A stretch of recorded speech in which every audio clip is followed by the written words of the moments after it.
Saturday morning, son came over after work. He works third shift, so he came over and he managed to get that oil line off, which was hiding. I think I showed you guys where it was, but obviously it's hiding inside there. Hiding pretty good. Well, he turned into a torsionist and he straddled that and he leaned over and he actually could get in there. I have no idea how he could get it. He's not exactly 12 anymore. He's 30, so but he still got in there and he got it off. And of course, I switched the little union, whatever you want to call it. I'll show you what I'm talking about. I can't think of the name of it right now. But yeah, I switched to this type, which is instead of being this type. So anyways, yeah, so but the problem was this piece here,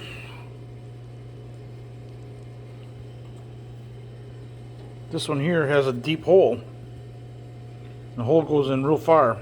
The one that's in the car is not. It's kind of shallow. It only goes in like 3/16 of an inch. Well, of course, I didn't know that switching it. So he was reefing around in the hole, not knowing that it was stopping him. So of course, he's bent in a little bit, and he wouldn't have bent it if I would have known I had different pieces in there. This is kind of my bad too. So sorry about that, Justin. And thank you for getting it done. So I think I will work on now getting some wiring done and putz around and see what else I can get completed. And I'll do a follow-up a little bit later. Thanks again, Justin, for helping me get that taken care of.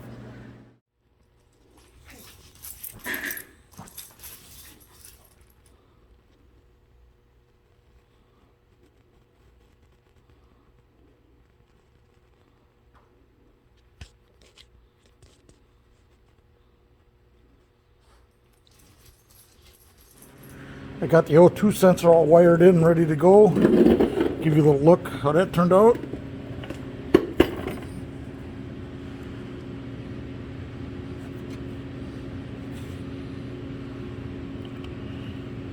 So that turned out really good.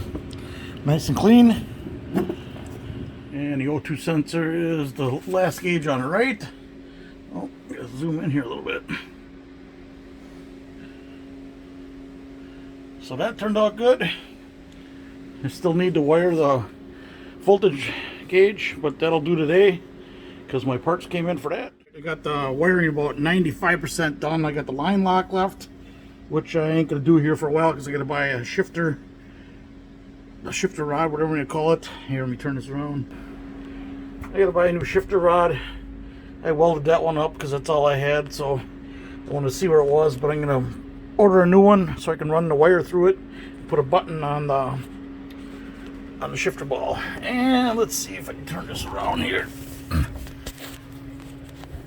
I don't know how this is gonna work, but yeah, so all the wiring's done. Looks really good, nice and clean. Everything's labeled.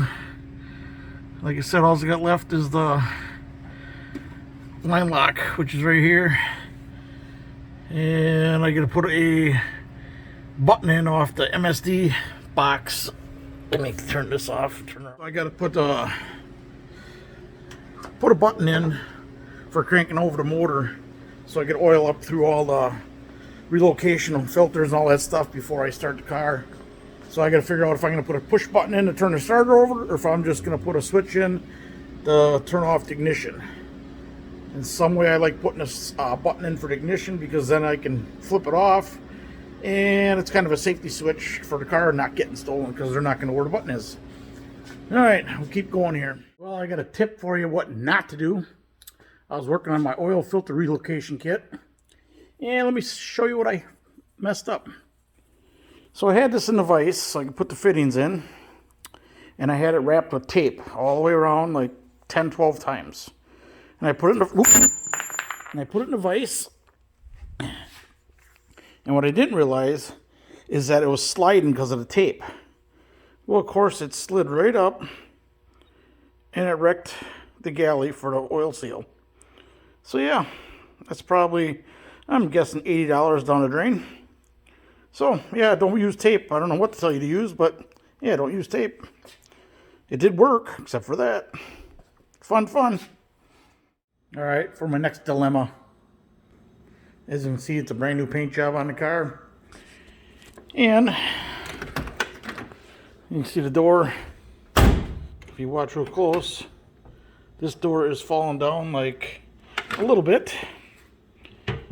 And you go over here and you look, and look at this shit. That's right, turn that screw right out. Ain't that nice? So yeah, so the screws ain't tight, so I don't know if them are tight in there. So I have to go in there and double check them all. And we go to the other, can't actually drop it because it's already hitting. And so I pick it up so it doesn't mess up the jam. And I go in here and look at that. Not even a bolt in that hole. This one's loose. So yeah, that don't help me any.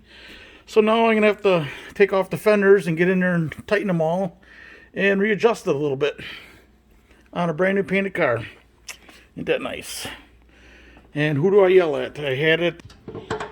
Oh, I got my thumb in the way. I had it at one body shop for quite a while.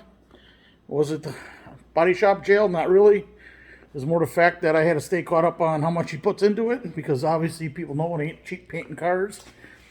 And yeah, so then the second guy did it. He probably thought they're tight. Everything was fine until I started putting everything on the doors and all this weight into the doors, and it changes it. So yeah, fun. That's what the plan is for today, is get that all turned around and get that fixed. 'Cause I got new door hinges coming just in case these are bad. I don't know if they're bad or not, but I'm not going to take any chances and have it taken apart and not have new hinges here.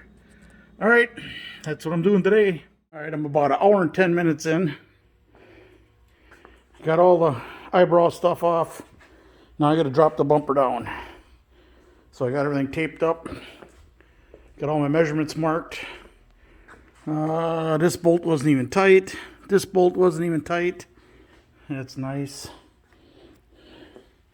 What else you got? I'll show you the bolts that I made for eyebrows, because everybody on groups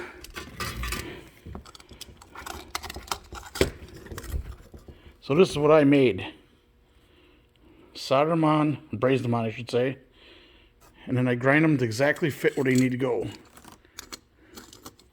So I made 3 of them. I actually got an extra one in there so they stay nice. Actually I got 4 of them in there, but they're all ground to fit exactly where they need to go, so they're not loose. Then the eyebrow molding in, I actually rivet in. I rivet all 3 spots. So that can't move. All right, get back at it.